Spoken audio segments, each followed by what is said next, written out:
अनुभव असे आहेत की कीर्तनातले अनुभव. आता महिला कीर्तनकारांबद्दल आपण बोलत होतो म्हणून कीर्तनातले असे काही अनुभव आहेत. आजची पिढी प्रचंड हुशार आहे की आपण जे बोलू त्याच्या एक स्टेप ती पुढं असते. आणि एकदा सहज असं कीर्तन सुरू होतं. साधारण 5वी किंवा 6वीला असेल तो मुलगा. तो काहीतरी बोलत होता, तर त्याला मी सहज विचारलं, सांग रे बाळा काय सुरू आहे कीर्तनामध्ये. तर म्हटलं महाराज कीर्तन सुरू आहे.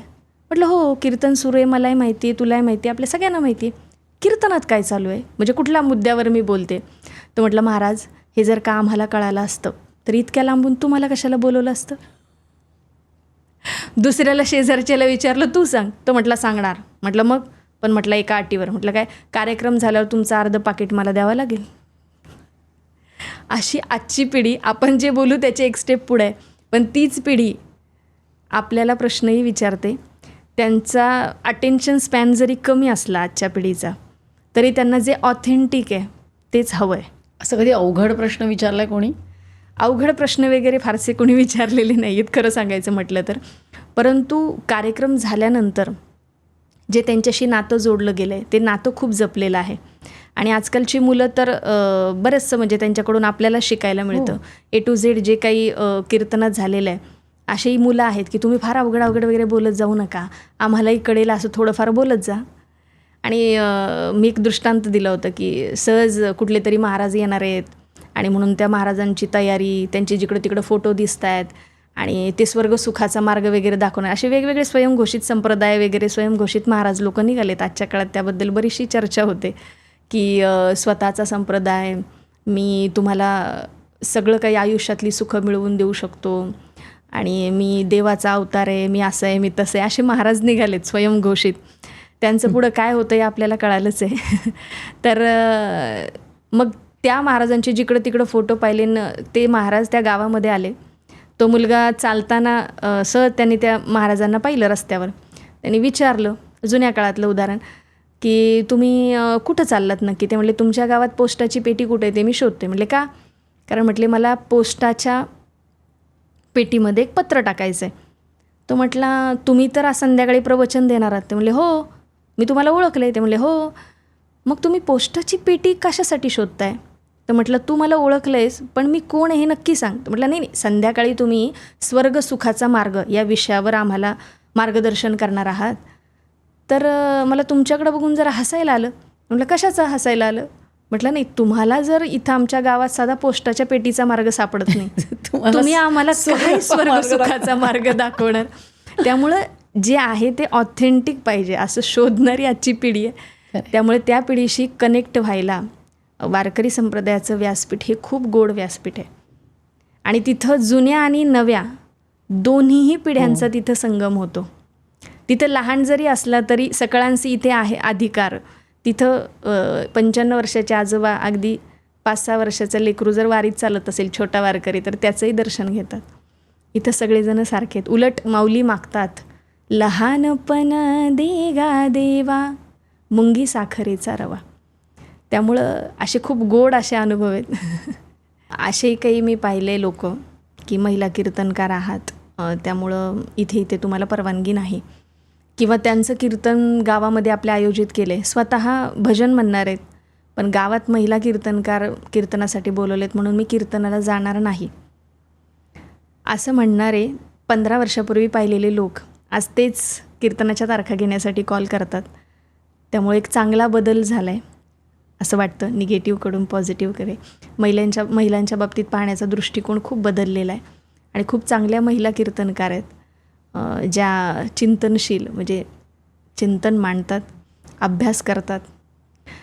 डॉक्टर आहेत, काही इंजिनियर आहेत, ॲडव्होकेट आहेत, वेगवेगळ्या क्षेत्रात आहेत ज्याच्या त्याच्या, पण आवडीने भावे हरिनाम घेसी या क्षेत्राकडे वळत आहेत. कारण हे क्षेत्र काय तर आपलं देवाशी नातं जोडण्याचं हे क्षेत्र आहे.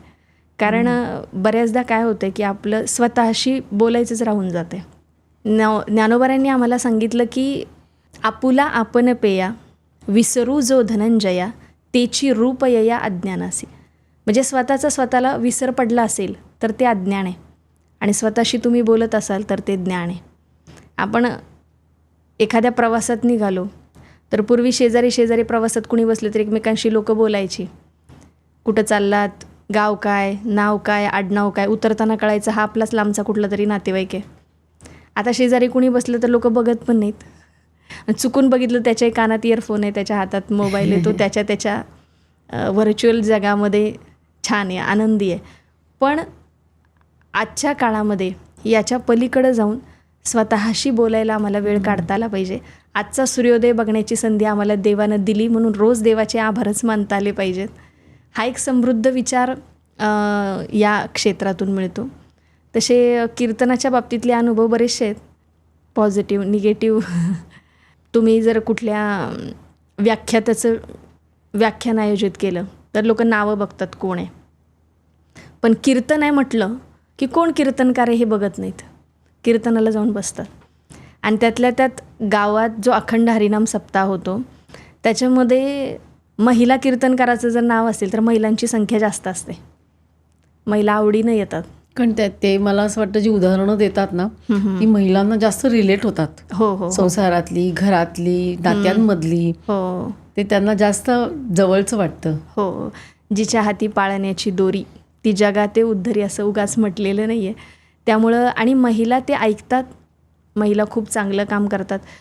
मी असं एक मध्यंतरी उपक्रम केला होता की एक पर्यावरणाच्या संदर्भानं काम करणारी संस्था होती, तर ते म्हटलं होते की आम्हाला लक्ष्मी तरू नावाचा जो वृक्ष आहे तो चांगला वृक्ष आहे आणि तो आम्ही त्याचं संवर्धन करतो, तर आम्हाला वेगवेगळ्या कार्यक्रमातून तो द्यायचा आहे. मग पारायण करणाऱ्या महिलांच्या सगळ्यांच्या नावांच्या छान चिठ्ठ्या केल्या आणि मी प्रत्येक कीर्तनामध्ये तो एक वृक्ष घेऊन जायची. अरे वा. आणि मग त्यामध्ये ते सगळ्या प्रत्येकीचं नाव लिहून जी चिठ्ठी पडेल, जिचं नाव येईल तिला तो वृक्ष द्यायची.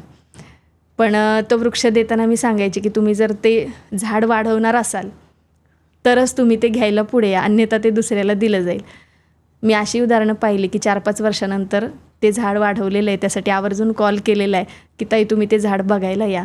म्हणजे जे शाश्वत आहे ते सुद्धा आपल्याला कीर्तनाच्या माध्यमातून देता येतं, जे सृजनशील आहे, जे शाश्वत आहे, असे समृद्ध विचार खरं तर संतांनी आपल्याला दिलेले आहेत. खरं आहे, संतांनी इतकं काही लिहून ठेवले की जे कितीतरी शेकडो वर्षानंतर ते अजूनही तितकंच चपखल आहे. आपण कसं जगलं पाहिजे, आपण कसं वागलं पाहिजे, म्हणजे त्या काळात त्यांनी लिहिलेलं अजूनही जर आपण त्याप्रमाणे वागलो तर तुम्ही म्हणता तसं स्वतःबद्दल तर ओळख होईलच, पण अजूनही ते विचार पुढे जाण्यासाठी आजच्या काळात उपयोगी पडतात. त्यामुळे कीर्तन मला असं वाटतं जे जुनं आपलं संस्कृती आहे, आपलं जी संतांनी आपल्याला जे शिकवण दिलेली आहे ती आजच्या पिढीपर्यंत पोचवणं ह्याच्यामधला एक दुवा आहे.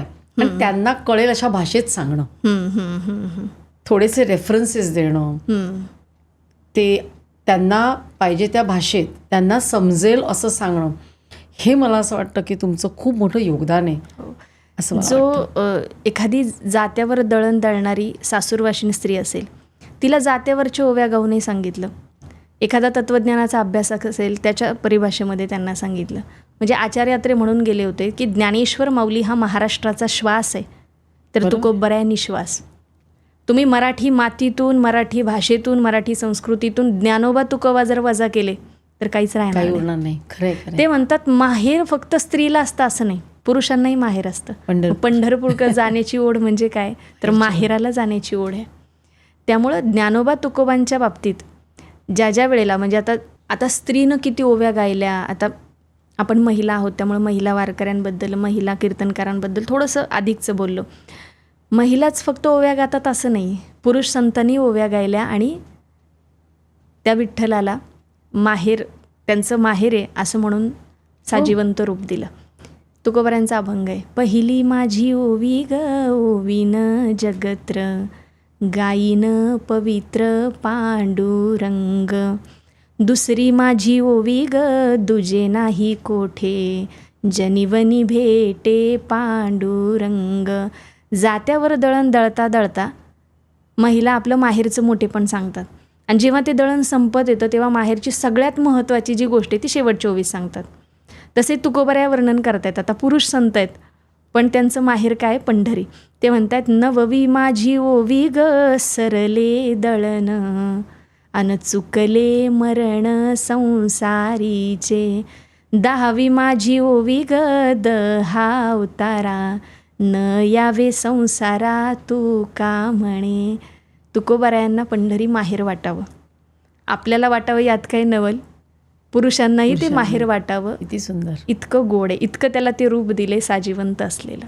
नीलमताई, तुम्ही इकडे आलात आणि म्हणजे फक्त वारीच नव्हे तर महिला वारकरी, त्यांचं भावविश्व, त्यांचं जीवन आणि एकंदरच ज्ञानोबा तुकारायांचं एक त्यांचं जे एक योगदान आहे आपल्याला, त्याबद्दल इतकं सुंदर सांगितलं.